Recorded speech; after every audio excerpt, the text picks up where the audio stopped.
Mist clung to the fjord like a burial shroud, thick, hulled and choking. Beneath his wolf pelt the warrior stirred, his breath curling in pale wisps until his eyes locked onto the raven. Perched on the rim of his shield, it was black as a starless night, one obsidian eye fixed upon him with unnerving stillness. No caw, no flutter, only silence, heavy as an unspoken vow. Beyond the longhouse, the village held its breath. Thin, nervous smoke curled from crooked chimneys. Women pulled their children close at the sight of him. Men averted their gaze, muttering of the blood moon that had bled crimson over the peaks 3 nights past, and of Hrold, the hunter, who walked into the pines and never returned. The raven tilted its head. In that motion, the warrior felt it, not a message, but a summons. The gods do not whisper, they wait. And the forest, he knew, was already watching. His boots crushed frost-laced moss as he climbed the serpent, the spine of the ridge. Ceres dwelled in a hut woven from bone and birch. Smoke coiled from its roof like the breath of something dreaming. Inside, embers glowed beneath a cauldron of burning yarrow and rowan bark. The air hummed with the scent of prophecy and decay. She sat cross-legged on a bearskin, eyes milky as riverstones. Fingers tracing runes carved into a slab of driftwood slick with salt and old blood. When he spoke his name, she did not look up. "You are no longer the man who left this shore," she rasped. Her vision spilled forth, not in words, but in trembling images. The longhouse ablaze, shields splintering under kin-slaying blows, the fjord churning black before a shape, scaled and horned, breached the surface like a drowned god rising. "Not all shadows bring glory," she whispered, her voice cracking like ice on deep water. "Some bring ruin, and yours walks ahead of you now." The hide flap slapped shut behind him like a severed oath. Dawn had not yet broken, but the ridge was lined with figures, grim, silent, their breath pluming in the iron-cold air. At their fore stood Eric Redhand, his axe unslung, eyes burning with the fever of righteous fury. "You bring the rot with you," he spat, voice sharp as flint on steel. "The raven follows only carrion. Hrold's blood is on your boots, and the fjord blackens in your wake." A murmur rippled through the throng, some gripping amulets, others loosening sword belts. Young Olaf, who had once sworn brotherhood over mead and ash, now stood half a pace behind Eric, jaw clenched, eyes averted. The warrior felt the ground shift beneath him, not earth, but trust, splintering like old ice.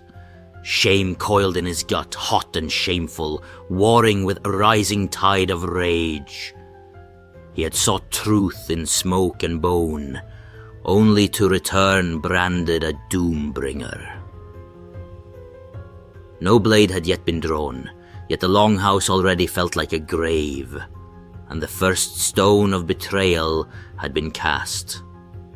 The clan's verdict came not with words, but with steel drawn in silence. On the ash-blanketed plain below the ridge, they scraped a circle into the frozen earth, 9 paces wide, as the old law demanded. Runes of judgment were etched with the tip of Eirik, Stagger, then filled with blood drawn from the warrior's own palm, thick and dark as tar. Drums began to pulse from the longhouse roof, slow and deep, each beat trembling through the marrow like the heartbeat of Yggdrasil itself. No chants, no boasts, only the wind keening through bone wind chimes and the scrape of boots on sacred ground.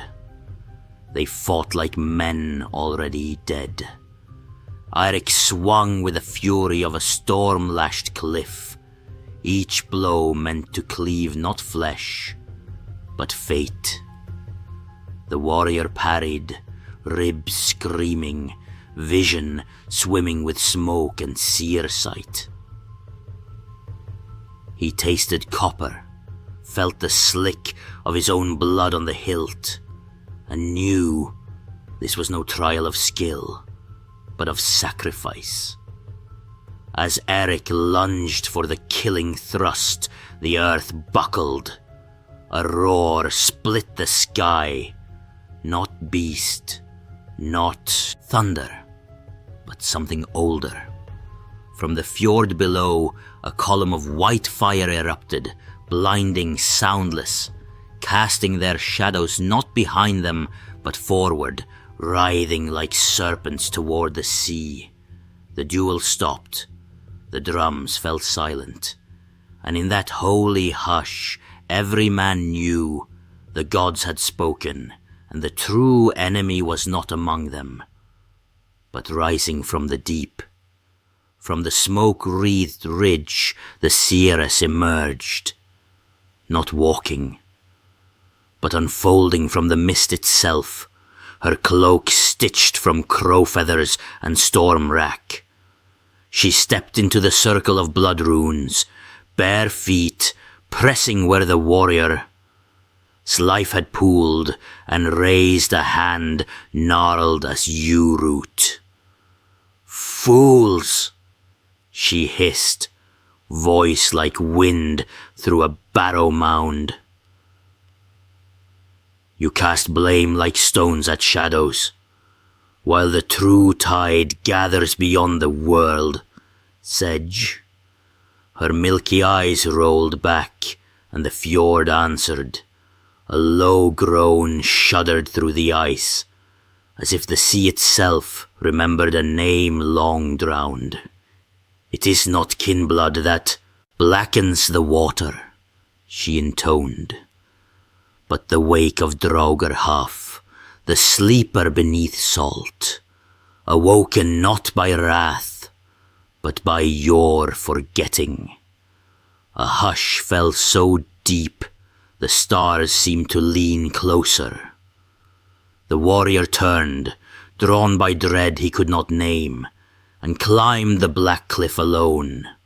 Below, the fog thinned, just enough to reveal it, a spine of obsidian scales, vast as a mountain range, breaking the surface. And rising, always rising,